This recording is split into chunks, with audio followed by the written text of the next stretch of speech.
আপনারা বলেন নবীর হাদিস নবী ছাড়া বেশি কেউ বুঝে? আমার দিকে ধ্যান দেন। নবীর হাদিস নবী ব্যতীত বেশি কেউ বুঝে? তো আমার নবী বলছে ইমামের পিছনে চুপ থাকো। আচ্ছা, সাহাবার চাইতে কেউ বেশি বুঝে? সাহাবা বলছে যে ইমামের পিছনে চুপ থাকো, একা থাকবে তখন পড়ো। তাহলে কি বুঝতে পারলেন? যেমন ভাবে সাহাবা শরীয়তকে বুঝেছেন, কুরআন ও হাদিসকে বুঝেছেন, যেমন ভাবে নবী বুঝিয়েছেন, সেইভাবে কুরআন ও হাদিসকে সুন্নিরা বুঝেছে। আর যারা কুরআন হাদিসকে নিয়ে মাতলামি করে তাদেরই নাম হলো আহলে হাদিস। সুন্নিরা সাহাবীর মতন বুঝলিয়ে চলে, নবী পাকের মতন বুঝ নিয়ে চলে, আর এরা কুরআন হাদিস নিয়ে নিজের মানমানানি করে। একটা হাদিস পেয়ে এলো যে সূরা ফাতিহা পড়লো না তার নামাজ হলো না, এই তো ইমামের পিছনেও পড়তে হবে, ফরজ আছে, ফরজ বানিয়ে দিয়েছে। চিন্তা করেন আপনি, বাকি সব হাদিসকে বাদ দিয়ে দিল। তো একটা হাদিসের নাম দিন না সব হাদিসের নাম দিন? বাবজি জোরে বলেন। আপনাকে কেউ যদি বলে নামাজের তাহরিমা থেকে নিয়ে সালাম ফিরা পর্যন্ত একটা হাদিসে দেখাও, দেখাইতে পারবেন? তাহরিমা বানছে আলাদা হাদিস, সানা পড়ছে আলাদা হাদিস, খেরাত করছে আলাদা হাদিস, বৈঠক করছে আলাদা হাদিস, তাশাহুদ পড়ছে আলাদা হাদিস, দুরুদ পড়ছে আলাদা হাদিস, সালাম ফিরাচ্ছে আলাদা হাদিস। আলাদা আলাদা হাদিস থেকে নবীর এক এক করে প্রত্যেকটা ক্যারেক্টারকে জমা করে নামাজ হয়েছে। জোরে বলেন না সুবহানাল্লাহ।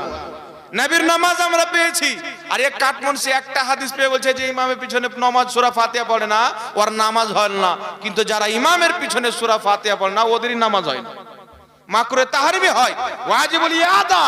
এটা ফিকহের মাসলা, স্পষ্ট সবাই জানেন যে নামাজের মধ্যে মাকরুহ তাহরিমি হলে নামাজ ওয়াজিবুল ইয়াদা হয়। তো এদের ঝঞ্ঝাট থেকে, এদের ধোঁকা থেকে, এদের দাগাবাজি থেকে সহিহ হাদিসের আড়ালে, যেমন সোনার ভিতরে কি ভরে ওগুলো হাজার খাদ্য ভরে না সোনার ভিতরে, আপনি সোনা বানিয়ে দিলেন, সবাই দেয় 10% খাদ্য, তো সোনার একটু বেশি চালাকি করতে গিয়ে 30% খাদ্য দিয়ে দিল, আর বলছে আমার সোনা বেশি দামি।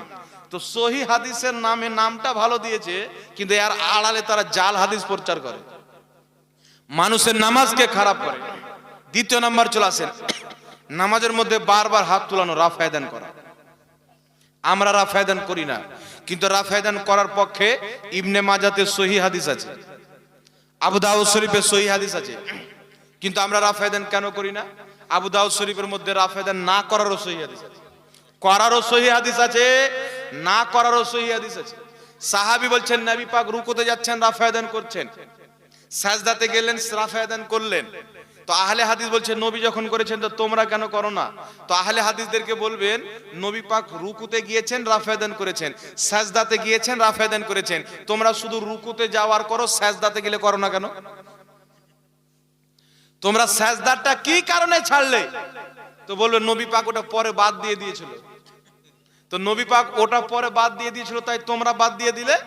তো যেটা রুকুর পরে করে নবী পাক এটাকেও পরে বাদ দিয়ে দিয়েছে, তাই আমরা দুটোই বাদ দিয়ে দিয়েছি। জোরে বলেন। কারণ হযরত আব্দুল্লাহ ইবনে মাসউদ রাদিয়াল্লাহু তাআলা আনহু মুজতাহিদ তবকার সাহাবী, যিনি নবী পাক সাল্লাল্লাহু আলাইহি সাল্লামের পিছনে 10 বছর নামাজ আদায় করেছেন, তিনি বলছেন আল্লাহ পাকের প্রিয় হাবিব নিয়াত ব্যতীত পূর্ণ নামাজে কোথাও হাত তুলতেন না। জোরে বলেন সুবহানাল্লাহ। বিখ্যাত মুফাসসির, রাইসুল মুফাসসিরিন, ইমামুল মুফাসসিরিন হযরত আব্দুল্লাহ ইবনে আব্বাস রাদিয়াল্লাহু তাআলা আনহুমা, জিনার ব্যাপারে আমার নবী দোয়া করেছেন, আল্লাহ আমার ভাই আব্দুল্লাহকে কোরআনের মুফাসসির বানিয়ে দাও।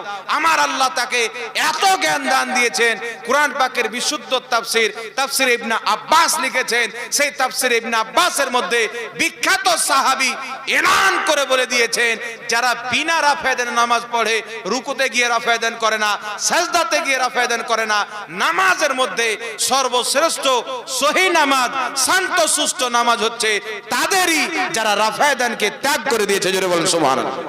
কারণ আমাদের নবী ত্যাগ করে দিয়েছেন, তার নবী যেটা প্রথম করেছেন পরে ছেড়ে দিয়েছেন, তার আমাদের জন্য প্রথমটা নিতে হবে না, পরেরটা নিতে হবে। কারণ পূর্বে দারু পান করা জায়েজ ছিল, পরে হারাম হয়ে গেছে। কেউ যদি পূর্বের আয়াতকে নিয়ে বলে আমরা পান করব, চলবে? চলবে? জোরে বলেন, চলবে না। তাই হাদিসের মধ্যে রয়েছে বাবত তারকে রাফায়দান, রাফায়দান ছেড়ে দেওয়ার পরিচ্ছেদ। কারণ নবী পাক ছেড়ে দিয়েছেন, তাই বিনা রাফেদান নামাজ পড়া এটাই হচ্ছে নবীর সুন্নাত। তাই আবু দাউদ শরীফের মধ্যে হাদিস, আমার নবী বের হচ্ছেন, দেখছেন কিছু সাহাবী নামাজে বারবার হাত তুলছেন, রাফেদান করছেন। আমার নবী বলছেন মালি আরাকুম রাফি আইদিকুম কাআন্নাহা আজনাবু খাইলিন শুমসিন উসকুনু ফিস সালাত। আমার নবী বলছেন আমার সাহাবী, তোমরা দুষ্ট ঘোড়ার লেজের মতো বারবার কেন রাফেদান করছো? রাফেদান করিও না, উসকুনু ফিস সালাত, শান্ত সুষ্ঠুভাবে নামাজ পড়ো। জোরে বলেন সুবহানাল্লাহ। তাহলে কি বোঝা গেল? আমার নবী রাফেদান করতে নিষেধ করে দিয়েছেন। তাই যারা বিনা রাফেদানের নামাজ পড়ে, নাভির নিচে হাত বাঁধে, ইমামের পিছনে কেরাত করে না, তাদেরই নামাজ হচ্ছে মুস্তাফার নামাজ। জোরে বলেন সুবহানাল্লাহ।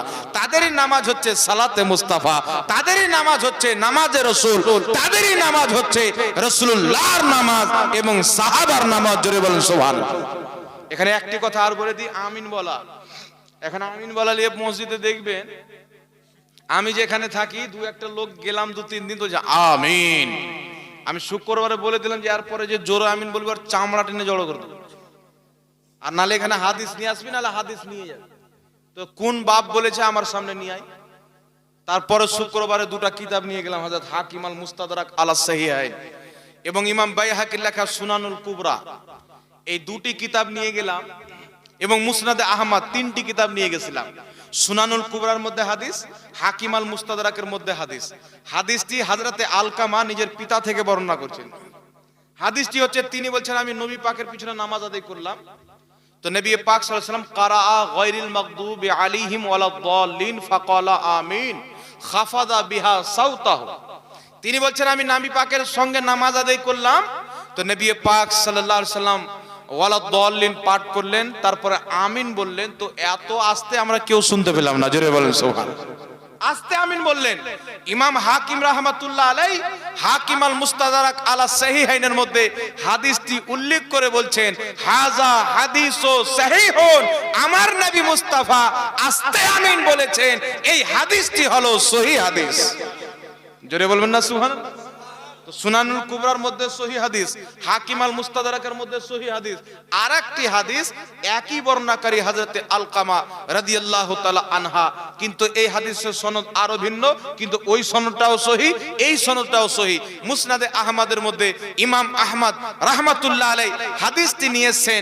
যেই ইমাম আহমদ বুখারীর পূর্বে কিতাব লিখেছেন, আবু দাউদের পূর্বে কিতাব লিখেছেন, সেই কিতাবের মধ্যে হাদিস লিখে ওই কিতাবের হাসিয়াতে বলেছেন হাযা হাদিসু সহিহুন, আমার নবী মুস্তাফা আস্তে আমিন বলেছেন, এই হাদিসটি সহিহ। হযরতে আলকামা বলছেন নবী পাক সাল্লাল্লাহু আলাইহি সাল্লাম নামাজ আদায় করতে গিয়ে ওয়ালাদ-দাল্লিন যখন পাঠ করতেন, সূরা ফাতিহা শেষ করে ওয়ালাদ-দাল্লিন বলার পরে তিনি আমিন বলতেন খাফাদা বিহা সাওতাহু, এবং নিজের আওয়াজকে খুব স্লো এবং আস্তে রাখতেন। জোরে বলেন সুবহানাল্লাহ।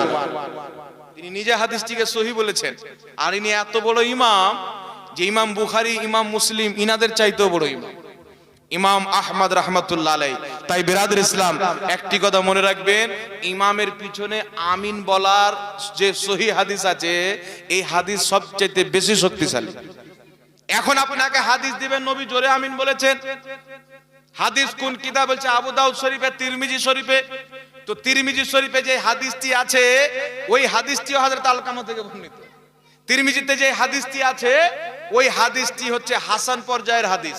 আর হাসান পর্যায়ের হাদিস একদিকে, সহিহ পর্যায়ের হাদিস যদি একদিকে করেন, তো সবাই জানে হাসান পর্যায়ের হাদিস চাইতে সহিহ হাদিসের মান আরো বেশি বড়, ফজিলত আরো বেশি বড়। তাহলে সহিহ হাদিস থাকতে হাসান হাদিস কেন নিব? বুঝতে পারছেন কথা আমার? সহিহটার উপর আমল করব। দ্বিতীয় কথা হচ্ছে আবু দাউদ শরীফের মধ্যে হাদিস, একটি হাদিস রয়েছেন, ওখানে মুদ্দা শব্দ রয়েছেন, মাত খিচা। আমার নবী আমিন বলেছেন লম্বা করে, জোরে না।